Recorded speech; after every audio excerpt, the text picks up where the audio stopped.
Bonjour ou bonsoir à toutes et à tous et bienvenue sur la chaîne de l'Église Parole du Salut d'Ourdan. Je m'appelle Samuela et j'espère que vous allez bien. Alors aujourd'hui, on va parler de prodige. Pour nous, l'année 2024 a été déclarée année de prodige et à l'approche de notre convention Viens et Vois qui célèbre chaque année l'anniversaire de l'Église, nous avons voulu vous inviter à venir et à voir avec nous ce que Dieu a pu faire dans la vie de deux personnes qui ont accepté de partager avec nous leur expérience. Alors pour ce premier épisode, je suis avec Bradley. Bonjour Bradley. Bonjour Samuel. Comment tu vas? Ça va bien et toi? Ça va, merci. Alors avant d'écouter son témoignage, j'aimerais juste nous rappeler ce qu'est un prodige. Je vais nous lire la définition rapidement. Alors, un prodige, c'est une chose merveilleuse, une chose étonnante, quelque chose d'extraordinaire. C'est une chose qui est séparée par une action distinguée. C'est une circonstance qui se distingue des autres parce qu'il y a quelque chose qui est venu changer le cours du temps, le cours des circonstances lorsqu'elle est intervenue. Un prodige dépasse les possibilités et est difficile à comprendre et à expliquer. En fait, on va parler de ces choses, de ces situations, de ces circonstances que lorsqu'on regarde, on se dit que si Dieu n'était pas intervenu, ça aurait été compliqué, ça aurait été peut-être catastrophique, ça aurait été complètement différent, mais vraiment négativement. Et c'est une chose que tu as vécue, Bradley. Exactement. Donc, tu vas nous partager ça, mais avant ça, Ouais. est-ce que tu peux te présenter rapidement pour ceux qui te connaissent pas? Alors, du coup, je m'appelle Bradley, j'ai 21 ans et du coup, je suis à l'église depuis à peu près 4 ans. Euh, Dans la vie, je suis étudiant du coup en BTS Communication et on va parler de ça aujourd'hui. Et à côté de ça, je suis en alternance du coup à la Ligue de France de basketball en tant que chargé de communication. Du coup voilà pour cette présentation. Un très bon CV. Un très très bon CV. Un peu. Gloire à Dieu.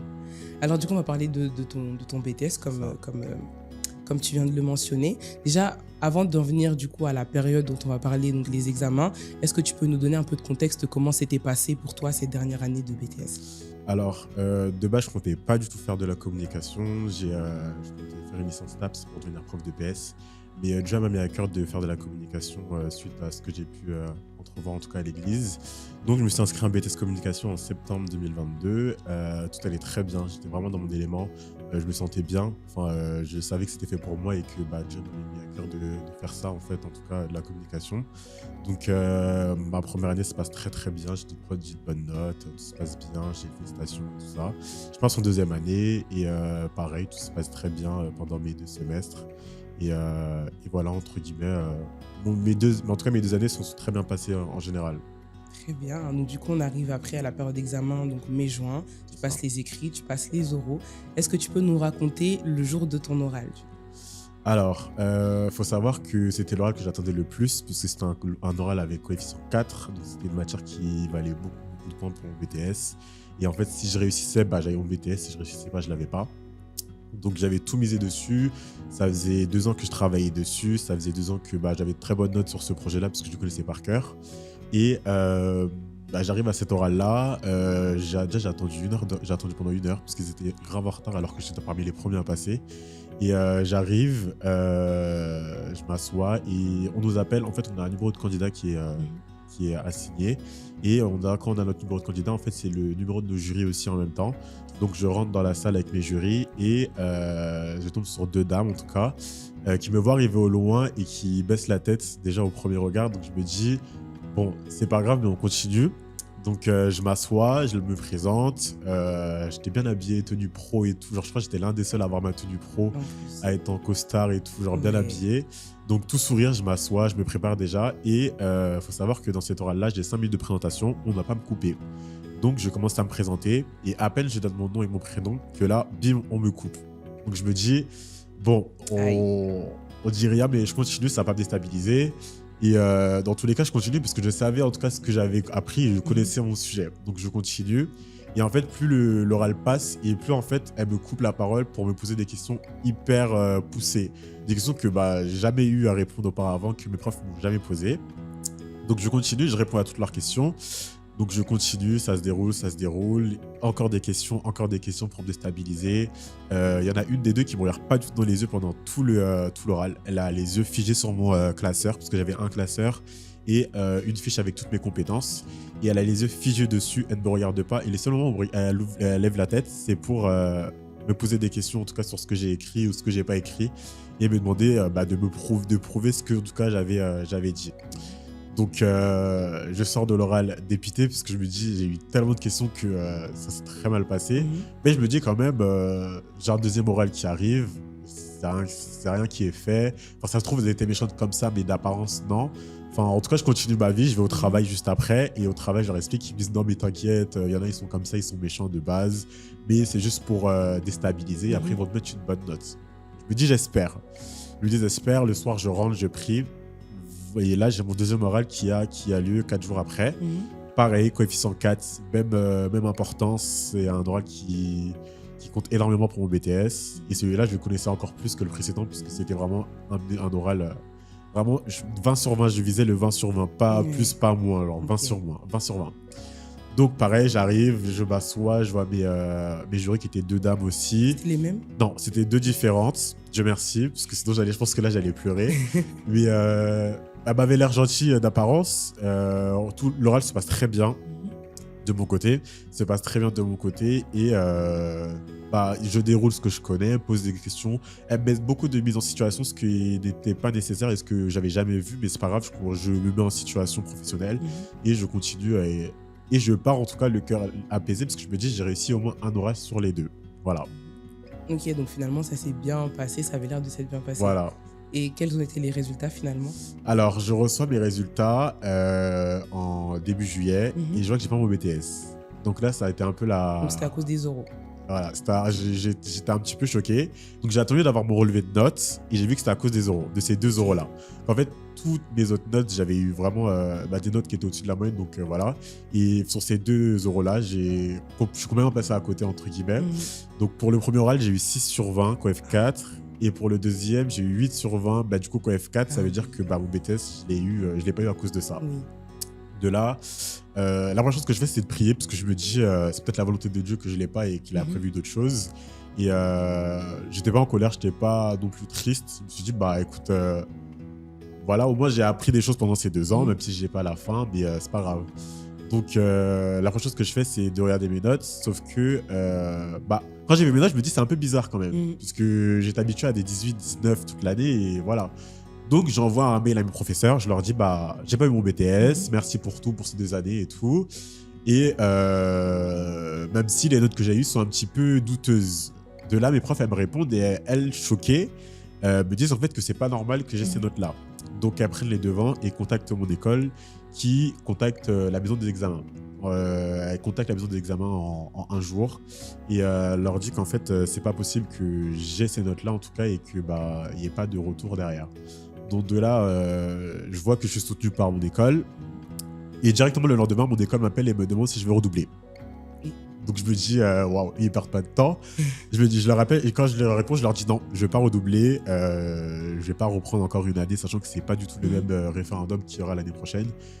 C'est une toute autre réforme, donc non, je ne souhaite pas recommencer un nouveau BTS. Et dans ma tête, je comptais travailler. Franchement, je me suis dit septembre, je vais travailler, et puis c'est pas grave l'école, on verra ça à un autre moment. Donc de là, j'ai mes profs avec qui je suis en contact, mes 2 profs de mes 2 matières principales. Et elles font des démarches auprès de mon école. Avant ça, je vais couper la parole. Juste avant ça, pour revenir sur ce que tu disais, du coup, tu t'es dit que t'ont proposé de redoubler, etc. Au moment où tu as lu les résultats et tu as vu que tu n'avais pas ton BTS, qu'est-ce que tu t'es dit? Quelle décision tu as pris? En fait, quelle a été ta réaction au-delà de te dire que finalement, peut-être c'était la volonté de Dieu? Qu'est-ce que tu as décidé pour les années à venir, peut-être pour ton parcours scolaire aussi? Je me suis dit que au moins j'avais eu ces 2 ans de formation qui étaient bénéfiques puisque grâce à ça, j'ai appris énormément de choses dans la communication. Grâce à Dieu, je me suis lancé en freelance aussi grâce à ce que j'ai pu apprendre. Donc en fait, je me dis, ça a été bénéfique pour moi, donc je vais pas forcément en tirer, je vais pas forcément dire que c'est mal, même si j'ai pas le bout de papier qui dit que j'ai mon diplôme. Je sais que j'ai appris des choses pendant ces 2 ans et que dans le travail que je vais pouvoir trouver, je vais peut-être avoir en tout cas une chance de continuer à faire ce que j'aime faire, c'est-à-dire la communication. Donc en vrai, j'ai pas eu ce regret de me dire en fait c'est mauvais et que j'ai échoué et que vraiment je suis au bout et que je suis le plus nul.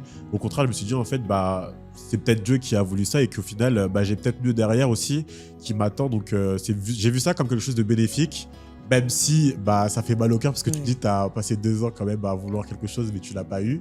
Mais j'ai vu ça comme quelque chose de bénéfique en me disant que c'est pas moi qui ai au contrôle en soi de ce qui se passe et qui va se passer, c'est Dieu et dans tous les cas j'ai plus qu'à me laisser aller et je verrai où Dieu m'emmène en tout cas. Et tu t'es dit à un moment que l'école, c'était peut-être pas fait pour toi finalement? Ouais, je me suis dit que l'école, c'était pas fait pour moi, puisque bah, j'ai commencé en étant en STAPS, j'ai fait 2 ans là-bas, j'ai arrêté au milieu de ma L2 pour après ensuite faire un BTS. Et là, je me dis que bah, le BTS aussi, je l'ai pas. Je me dis que ça fait quand même 2 diplômes que je commence et que je finis pas. Donc je me dis, en fait, c'est peut-être pas fait pour moi l'école et bah, je fais peut-être mieux d'aller dans le monde du travail, qui sait. Donc je me suis aussi interrogé là-dessus. Je me suis dit, bah, peut-être que bah, mes talents pardon, sont peut-être faits pour le monde du travail et pas pour l'école. Ok, c'est vrai que c'est intéressant. Et du coup, la semaine où tu as contacté tes professeurs, c'était notamment dans ton église la semaine où il y avait le camp des jeunes. Donc, Exactement. c'était 4 jours de retraite où la jeunesse devait partir ensemble pour chercher Dieu. Donc, toi, tu n'avais pas pu participer, Non, donc tu n'y es pas allé. Mais cette semaine, du coup, c'est cette semaine que les choses ont un peu basculé. Est-ce que tu peux nous exactement. raconter? Du coup, j'ai pas pu aller à la retraite avec les autres jeunes. Pourtant, j'avais forcé auprès de mon travail, ils voulaient pas. Ils restaient sur ces positions. Et moi, je comprenais pas. Je me disais, mais c'est pas possible. Enfin, c'est le seul moment que tout le monde attend de l'année d'aller en retraite, de partir pendant 4 jours. Et moi, j'ai pas la chance d'y aller. Enfin, c'est vrai qu'ils voulaient juste pas cette semaine-là. La semaine d'après, ils m'avaient laissé partir en vacances. Waouh. Donc, je me dis, en fait, ils voulaient partir. Et le lundi, du coup, de la retraite, je renvoie un message à mon professeur. Je lui dis, bah, c'est bon, je pense que ça sert à rien de continuer les démarches. C'est pas grave, je vous remercie pour tout ce que vous avez fait, mais je vais continuer dans le monde du travail. Et puis c'est pas grave, enfin, elles ont voulu mettre ces notes-là, bah, on va pas leur reprocher, on va pas non plus chercher qui est le méchant dans l'histoire. Donc j'arrête là et voilà. Elle me répond pas, elle me répond le soir, elle m'appelle, elle me dit votre message il m'a fait mal au cœur. Elle m'a dit c'est impossible que ça se passe comme ça. Et elle m'a dit de faire ma demande de copie auprès de la maison des examens. De là, je fais ma demande de copie et je reçois mes copies le lendemain. Donc je lis à peu près le résumé qu'elles ont écrit. Elles ont écrit des grands pavés, je m'en souviendrai toute ma vie, je pense. Des grands pavés sur mon oral. Et en fait, les pavés, c'était vraiment faux. C'était vraiment faux. Genre, j'ai aucun mot parce que je sais que ce qui est écrit ne me représente pas. Mhm. Et quand je l'ai envoyé à mes professeurs, elles étaient autant choquées que moi parce que enfin, c'est pas l'élève que je suis. Mhm. Et de voir ça écrit, je me dis, mais est-ce qu'on peut mentir comme ça sur un papier, genre écrire noir sur blanc, des choses qui sont fausses comme ça, qui sont fausses comme ça. Enfin, je sais ce que j'ai produit pendant 2 ans, je sais ce que j'ai donné, je sais, toute mon école sait, toute ma classe sait, et ce qu'elles ont écrit, en tout cas, c'est pas ce qui me représente. Et j'ai été choqué, je me suis dit, mais est-ce que c'est vraiment ça? C'est dire comme ça, les gens, ils m'ont vu genre pendant l'oral, alors que je me suis démené. Enfin, j'ai fait en sorte que mon oral, il se passe le mieux possible, et de voir des choses écrites comme ça dessus, je me dis, waouh. De là, je leur envoie ça et elles étaient autant choquées que moi. De là, elle m'a appelé directement. Elle m'a dit il faut que tu me dises à quoi elle ressemble et tout ça. On va faire des recherches. Et elle m'a dit un truc qui m'a marqué. Elle m'a dit c'est pas elles qui vont décider de ton avenir. Parce que moi, je leur ai dit je comptais arrêter. Elle m'a dit c'est impossible que tu t'arrêtes là. C'est pas elles qui vont décider. Et de là, elle me dit dis-moi dans quelle école tu veux aller et dis-moi quelle formation tu veux faire. Et je vais te débrouiller pour que tu la fasses. De là, je me dis c'est un peu bizarre. Et je me dis mais pourquoi elle fait ça? Enfin, qu'est-ce que ça lui coûte? Parce qu'elle, elle a déjà toute sa vie. Enfin, elle est formatrice, elle a son travail à côté de donner des cours. Et je me dis, mais pourquoi? J'ai pas compris. J'ai pas compris jusqu'à présent, je comprends pas. Je me dis, mais pourquoi elle a cet acte de gentillesse de me dire, mais en fait, qu'elle va se démener pour que j'ai ce que je veux. Et de là, elle me dit, du coup, je lui dis l'école où je vais aller et le bachelor que je vais faire, en tout cas pour la rentrée prochaine.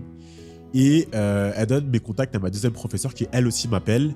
Et bah, elle aussi choquée et comprend pas ce qui s'est passé. Et me dit, pareil, donne-moi l'école où tu vas aller. Elle s'était pas du tout concertée, mais elle me dit, donne-moi l'école où tu vas aller. Wow. Et donne-moi la formation que tu veux faire. Et je vais les contacter dès demain pour voir si elles vont te prendre. Mais elle m'a dit, dans tous les cas, moi, je vais faire en sorte en cas qu'ils te prennent. Et grâce à Dieu, en fait, ces professeurs, bah, c'est la deuxième qui m'a appelé et est formatrice dans l'école où je veux aller. Et la première était l'ancienne directrice de l'école où je veux aller. Wow. Ça veut dire en fait que bah, elles ont des liens, on peut passer un petit peu sous les lignes. Et le lendemain matin, je me réveille et je vois un message de ma prof qui me dit bah, regarde une capture d'écran. Elle a contacté l'école et l'école va me donner un retour dans la journée pour me dire s'ils me prennent ou pas, même si j'ai pas mon BTS. Parce qu'il faut savoir que bah, pour aller en bachelor, il faut avoir son BTS parce que du coup, c'est une continuité.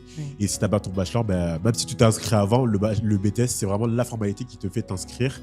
Et de là, je reçois un mail vers 13h de mon école qui me dit bah, on accepte votre inscription, en tout cas en tant qu'étudiant l'année prochaine en bachelor 3. Et votre professeur se porte garant en tout cas de votre réussite au sein de notre école. Et de là, je me suis dit, mais vraiment, Seigneur, merci, parce que bah, je serais parti à la retraite, j'aurais pas vu tout ça. J'aurais pas, enfin surtout aussi, je me dis que j'aurais pas été l'élève que j'étais, j'aurais pas eu le comportement que j'avais. Elles seraient sans doute pas retournées comme ça vers moi, elles auraient pas été aussi gentilles avec moi, elles auraient pas fait tout ça. Et c'est là que je me dis, bah, je remercie le Seigneur parce que bah, je suis enfant de Dieu et c'est là aussi, en fait, je me fais pas remarquer de la mauvaise manière, je me fais remarquer de la bonne manière. Et bah, les gens, ils le remarquent aussi et c'est là aussi qu'ils font c'est là que ça fait aussi que bah, ils sont gentils avec moi, les gens, et ils ont envie de me rendre l'appareil parce que je leur ai rendu aussi l'appareil en étant qui je suis. Et c'est là que je me suis dit, en fait, Seigneur, oui, tu avais prévu quelque chose pour moi, même si je pas mon BTS. En fait, les portes, c'est pas eux qui les ferment, c'est toi seulement qui décides de fermer la porte. Et si tu n'as pas décidé que la porte était fermée, bah, elle restera ouverte. Et grâce à Dieu, du coup, je me suis inscrit. Enfin, bon, l'inscription est déjà faite, mais du coup, c'était acté par l'école. Et bah, grâce à Dieu, en fin septembre, je reprends l'école en bachelor 3e année.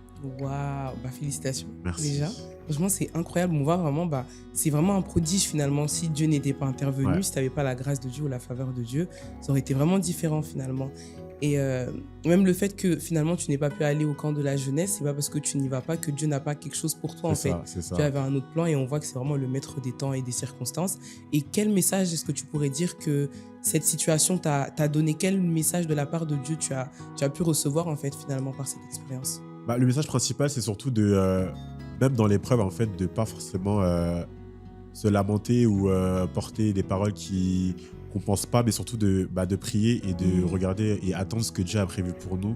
Quand j'ai fait mon BTS, en fait, j'ai tapé mon nom de famille, je pense, 30 fois dans la barre de recherche. Parce qu'il faut savoir qu'il faut taper son nom de famille et on te dit si tu l'as ou pas. Et s'il n'y a pas ton nom, c'est que tu l'as pas. Et je l'ai essayé avec 30 combinaisons différentes. Mais ils ont peut-être mal écrit mon prénom et je sais pas, et peut-être quelque chose qui va pas. Et ça m'a tellement choqué que je me suis posé sur mon ordinateur, je me suis dit, bah, ok, c'est ta volonté, Seigneur. Et j'ai admis que c'était la volonté de Dieu et je me suis fait à l'idée qu'en fait, que bah, ça allait être comme ça et pas autrement. Et que même si je voulais insulter le Seigneur, même si j'étais énervé contre lui, en fait, ça allait rien changer parce que c'est lui qui décide. Et en fait, je me suis juste laissé aller. Je l'ai juste laissé me conduire. Il m'a conduit là où il devait me conduire. Et bah, grâce à Dieu, ça a porté ses fruits. Et c'est vraiment le message que je veux apporter à quelqu'un que bah, même dans l'épreuve, même quand ça va pas, même quand tu penses que bah, Dieu n'est pas avec toi, Dieu est tout le temps avec nous et que c'est lui qui a un plan de bonheur pour nous et non de malheur. Et bah, c'est lui qui nous emmène là où on veut qu'il nous emmène. Donc laissez-nous emporter par Dieu. Faut vraiment lui faire confiance. Comme quoi, il prend vraiment le mal que l'ennemi a projeté et il le change en bien. Merci beaucoup pour ton témoignage, Bradley. Franchement, j'espère que ça va encourager un étudiant, même un travailleur en vrai, vraiment n'importe quelle personne dans sa situation à faire confiance à Dieu et à être conscient du fait qu'il est le maître des temps et des circonstances. Exactement. Merci encore. Et de rien. Merci à vous de nous avoir suivis. J'espère que vous avez été encouragés par ce premier témoignage. On se retrouve dans quelques jours pour le deuxième témoignage et aussi dans quelques semaines pour notre convention qui va très bientôt commencer. À très bientôt.